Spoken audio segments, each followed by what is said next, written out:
আজকে আমি মুসার বড়া বানাবো, কলার মুসা। এই যে কলার মুসা আমি ছোটো ছোটো করে কেটে নিয়েছি। আর এখানে হলো মসুরের ডাল আদা বাটা করে বাটা হয়েছে।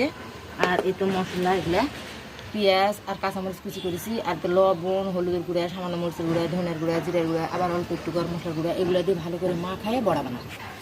এটা আমি এখন মাখাচ্ছি, এগুলো মাখালাম, এগুলো এখন দিয়ে মাখাবো।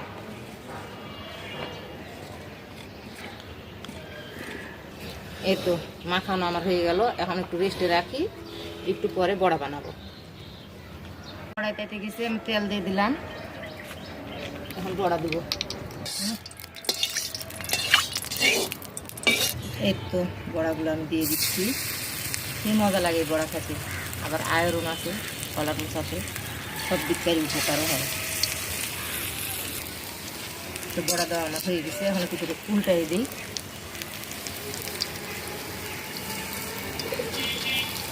এই তো উল্টায় পাল্টায় বড়া ভেজে নিলাম, হয়ে গেছে বড়া ভাজা। রোজা আছি তাই আমি খাই দেখালাম না, নাহলে বানাতে বানাতে আমি অর্ধেক এইসব বড়া খাই নি।